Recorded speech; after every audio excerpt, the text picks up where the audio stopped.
ഹോളിവുഡിലൊക്കെ ഓരോ മൂവി നമ്മൾ കാണുമ്പോൾ, ഞാൻ ഒരുപാട് മൂവീസ് കണ്ടിട്ടില്ല, എന്നാലും ഞാൻ പറയുന്നത് കാണുമ്പോൾ അവർ അത് ഇവിടുത്തെ സൊസൈറ്റിക്ക് വേണ്ട.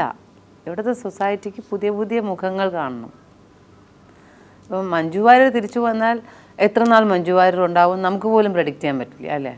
നവ്യ തിരിച്ചു വരാൻ നോക്കി, നമ്മുടെ ഗോപിക തിരിച്ചു വരാൻ നോക്കി, സംയുക്തയ്ക്ക് പിന്നെ സിനിമ പണ്ടേ പറയും ചേച്ചി എനിക്ക് വീട്ടിലിരിക്കാനാണ് ഇഷ്ടം, അങ്ങനത്തെ ഒരു ക്യാരക്ടറാണ്. അപ്പം ഇപ്പം ഞാൻ തിരിച്ചു വന്നു. ഞാൻ ജന്മത്തെ പ്രതീക്ഷിച്ചിട്ടില്ലായിരുന്നു എനിക്കൊരു 2 സിനിമയെങ്കിലും കിട്ടുമെന്ന്. So if I am doing it, അത് ദൈവത്തിൻ്റെ ഇതാണ്. പിന്നെ നല്ല ഡയറക്ടേഴ്സിൻ്റെയും എൻ്റെ കുറച്ച് സുഹൃത്ത് ബന്ധങ്ങളുടെയും ഇതിൽ എൻ്റെ അഭിനയത്തിൻ്റെ ഒരു ചെറിയൊരു ഭാഗം കഴിവാണ് കിട്ടുന്നത്. ഇവർ എന്തുകൊണ്ട് തിരിച്ചു പോകുന്നു എന്ന് വെച്ചാൽ, അതിന് ജന്മത്ത് ഈ മലയാളം ഇൻഡസ്ട്രിയിൽ അത് മാറാൻ പോകുന്നില്ല. അത് it's a male dominating field. വളരാൻ സമ്മതിക്കില്ല. വളരെ സത്യമാണത്, ഒരു സത്യസന്ധമായ കാര്യമാണ് പറയുന്നത്. ആണുങ്ങൾ ഒരിക്കലും ഒരു പെണ്ണിനെ വളരാൻ സമ്മതിക്കില്ല. നല്ല കുറച്ച് പേരുണ്ടാവും, നല്ല ഒരു സമൂഹം ഉണ്ടാവും. ഞാൻ പറയുന്നത് എല്ലാവരെയും അല്ല, ഒന്നടങ്കം ഞാൻ പറയുന്നില്ല. ഒരു സുഹൃത്തിനെ സഹായിക്കുന്ന നല്ലൊരു ക്യാമറാമാൻ ഉണ്ടാവും, ഒരു DOP ഉണ്ടാവും. ആ കുട്ടി വലുതായി വരണം, വേറൊരു സിനിമ ചെയ്യണമെന്ന്. പക്ഷെ അങ്ങനെ ആഗ്രഹിക്കുന്നത് ഒരു 25% മാത്രമായിരിക്കും. ബാക്കി 75% എങ്ങനെ താഴ്ത്താമെന്ന് നോക്കുന്നവരായിരിക്കും. അപ്പം വളരാൻ അനുവദിക്കില്ല. അത് ആണിൻ്റെ എന്താ ഞാൻ പറഞ്ഞാൽ, എനിക്ക് ഒരു പടി മുന്നിൽ നിൽക്കണം എന്ന് തന്നെയാണ് എപ്പോഴും ഞാൻ പറയാറുള്ള കാര്യമാണ്. എനിക്കിങ്ങനെ ഇങ്ങനെ താഴെ കിടക്കണം, ഫെമിനിസം ഇതൊന്നും ഇഷ്ടമില്ലാത്തൊരു വ്യക്തിയാണ്. എനിക്ക് ആണിൻ്റെ താഴെ ഇരിക്കാനാണ് എനിക്കിഷ്ടം. പക്ഷേ അവിടെ ഇവരെന്തുകൊണ്ട് മുന്നോട്ട് വരാൻ ശ്രമിക്കുന്നത് ഞാൻ പല ഫീൽഡിലും ഞാൻ നോക്കിയിട്ടുണ്ട്. ക്യാമറ ഇപ്പം ഇതിനകത്ത് മിലിയിൽ she so such a excellent girl. Camera ചെയ്യുന്ന അസോസിയേറ്റ് ആ കുട്ടിയെ ക്യാമറാമാൻ എന്തുമാത്രം സഹായിക്കുന്നു. She will come up. അത് ഒരു മൈൻഡ് സെറ്റപ്പാണ്. നമ്മൾ പെണ്ണ് ഭരിക്കാൻ പാടില്ല, നമ്മൾ മേളിൽ വരാൻ പാടില്ല. അല്ലെങ്കിൽ ജോലിയെ സംബന്ധിച്ചായിരിക്കും നമ്മുടെ ഇത് പോവും. ആ ജോലിയെ സംബന്ധിച്ച് പോകാൻ ഇഷ്ടംപോലെ സിനിമ ഉണ്ട് ഇപ്പോൾ. പക്ഷേ അവർ സമ്മതിക്കുന്നില്ല എന്ന് പറഞ്ഞാൽ എന്നെല്ലാവരും കൊണ്ട് അടിച്ചു കൊല്ലുമായിരിക്കും. സമ്മതിക്കുന്നില്ല എന്നല്ല അതിന് പറയേണ്ടത്. എന്താ പറയേണ്ടത്?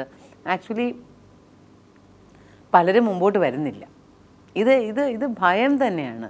ഒരു ഇതിലേക്ക് ഇറങ്ങിപ്പെട്ടാൽ, ഒരു സിനിമ എന്ന് പറയുന്ന ആ വലയത്തിലേക്ക് ആയാൽ ഉണ്ടാവുന്ന ദൂഷ്യങ്ങൾ നമ്മൾ പലതും കേട്ടറിയുന്നത് കൊണ്ട് ഉണ്ടാവുന്ന സംഭവങ്ങൾ, പിന്നെ ഒരുപാട് ശ്രമിച്ചാൽ പോലും വളരാൻ അനുവദിക്കുന്നില്ല എന്ന് തന്നെ ഞാൻ ശരിക്കും പറയണം. എന്നെ ആരെന്ത് പറഞ്ഞാലും എന്തിന് ഞാനിനി പ്രോത്സാഹിപ്പിക്കണം? ഇവിടെ റിമ കല്ലിങ്കൽ വരെ സ്കൂൾ തുടങ്ങി, ആശാശത്തിന് സ്കൂളുണ്ട്, എല്ലാവർക്കും സ്കൂളുണ്ട്.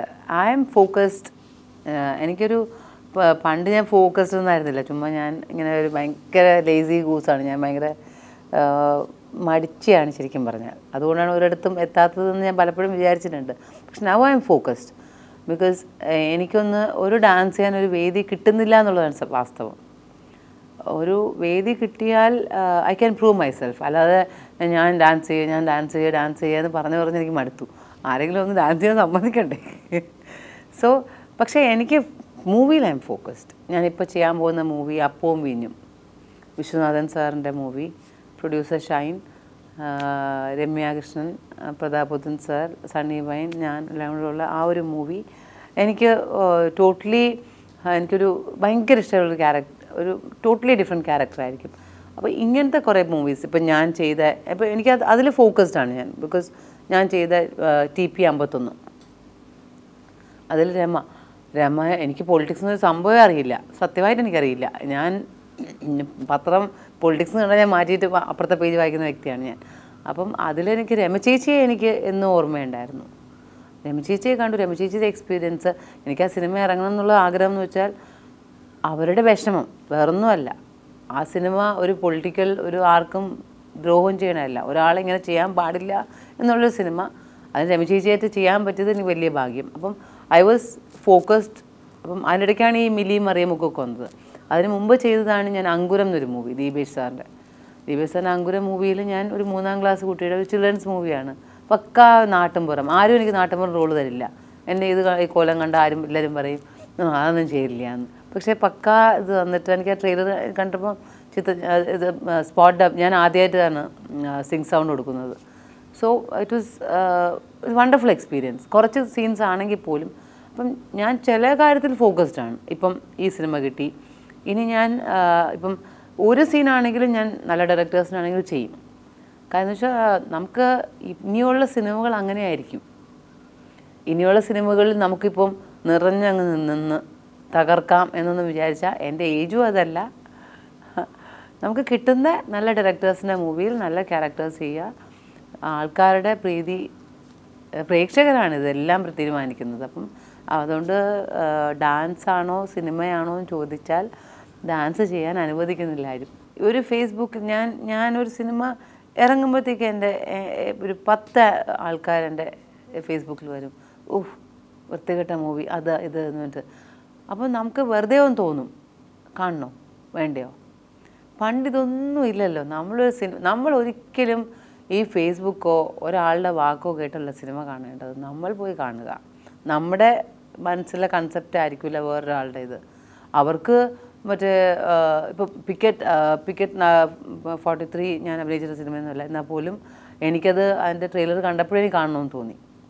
അപ്പം മറിയമുക്ക് ട്രെയിലർ കണ്ടപ്പോഴും എനിക്ക് കാണണമെന്ന് തോന്നി, മിലി കണ്ടപ്പോഴും എനിക്ക് കാണണമെന്ന് തോന്നി. പക്ഷേ പിക്കറ്റിനെ ആൾക്കാർ അങ്ങ് ന്യൂജൻ, ഈ പറയുന്ന ന്യൂജനെ അങ്ങ് വളരെ വലുതാക്കി. നല്ല സിനിമയാണ്, വളരെ നല്ല സിനിമയാണ് ഞാൻ പറയുന്നത്.